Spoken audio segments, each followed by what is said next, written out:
Hey everyone, this is Kat, and today I'm going to do a video that's a little different from what I normally do. Alright, I don't talk much about what I've been through, but I used to be a cutter. A long time ago, about 15 years ago, but it's true. And it still weighs on my mind that I used to cut. It pains me when I hear of people cutting. The thing that gets me is I have been terrified of knives since I was 13 after cutting myself with one by accident, washing the dishes actually. I used razors to cut my arms. Turns out they're actually sharper than knives. I was 18 years old living in Texas with family friends. I moved back out to Texas under promises that a friend of mine of 11 years would let me stay at her place. That didn't happen. The guy I was dating ended up being a jerk and tried to force me to do things I wasn't comfortable with. So I left him. I had not been in church in a long time at this point.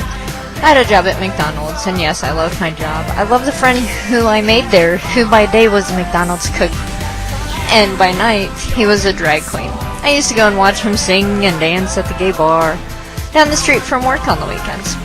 I never drank at the bar, or ever, but it was nice to get out and hang out with someone when I wasn't working. He became my best friend. I still remember going to the mall with him, and he would help me pick out the best clothes that fit, or help me do my makeup or something. It was nice. But then he moved away. I had a boyfriend named Donnie. We were engaged to be engaged, if that makes sense. Donnie ended up getting shot. I broke up with him because there was a lot of issues there I didn't want to deal with. Shortly after, he was charged with doing some sexual things to a kid. So I was glad I broke up with him, but I was still broken. I didn't know manic depression was the same as bipolar. I'd been manic depressant since I was 16 when I was diagnosed with manic depression. I barely called my dad because he kept begging me to come home. I only called him to basically let him know, hey, I'm still alive, type thing. Even after I ended up in a homeless shelter, I met a guy there. He was so sweet, and he begged me not to go when I left. He wanted to marry me, even proposed to me. I loved him but was too scared to admit it. I don't even remember his name today. I remember what he looks like. But at this point, anytime someone showed me love or told me that they loved me, I pushed them away. I couldn't get close to anyone. My best friend of 11 years turned her back on me. Another guy ended up being something I didn't expect. A friend of mine moved away after I got too close. All this. I was in the shower shaving one day. I nicked myself, and as the pain shot through that sore, it felt kind of good. From then on, I became a cutter. This lasted a couple of months. Same time, same place, every night. 8 p.m.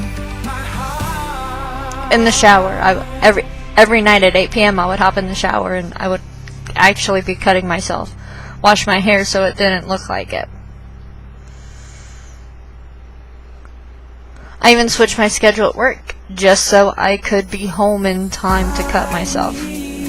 A guy at work started sexually harassing me, which scared me. I was scared and embarrassed. One day I got up and left. The nice family I was staying with. I've known them all my life, and he was like a dad to me. I loved the man in the house. I'm not gonna say his name because I haven't talked to him about this video, and so I don't know if he'd feel comfortable with me mentioning his name, but if he's watching this, he knows who he is. I've never forgotten everything he's done for me. I've known him all my life. He started suspecting something, I think. I mean, who wears sweaters and jackets in Texas in the summertime? It's really hot out there. I refused to show him my arms when he asked me. I stormed out and started walking. At this point, I had been attending a church for a few weeks. Somehow, that's where I ended up.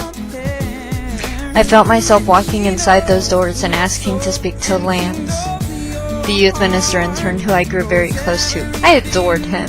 He was really nice to me.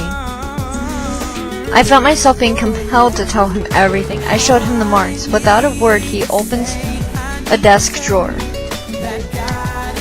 hands me a CD, and inside the CD is a phone number. He tells me to listen to 2 songs on the CD.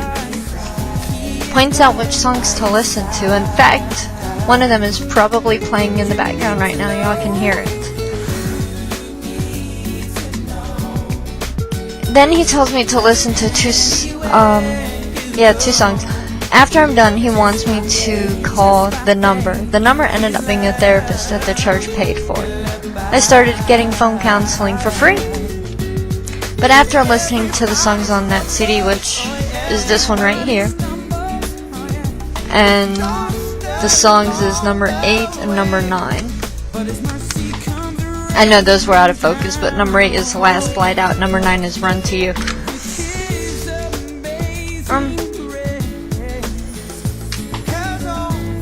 I never cut again. Well, for a while.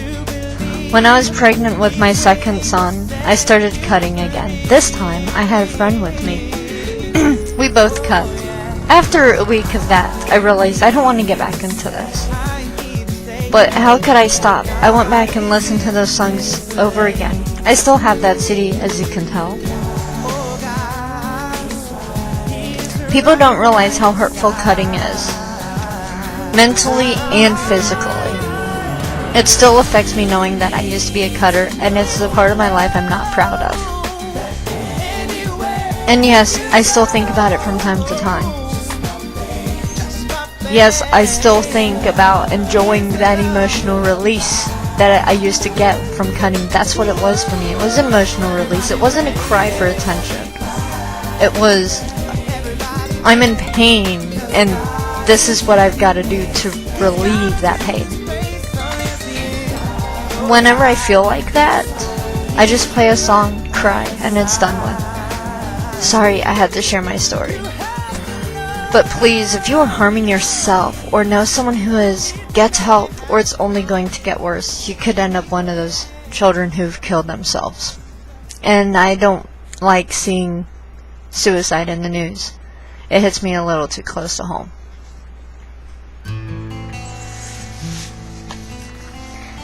As such, I will have a hotline number in the video that you may call if you ever need someone to talk to. And also, if you don't want to talk to a therapist or anything like that, you can talk to me. Comment on my video, or, you know, there's different ways to reach me down on the bottom. I will talk. I will help you the best I can. You know, even if it's just giving you someone to, you know, talk to, who will listen to you. Thank you for watching my video. If you like my video, please feel free to hit like, share, and subscribe. By all means, if you know anyone who's cutting, have them watch my video. Maybe knowing my story can help others.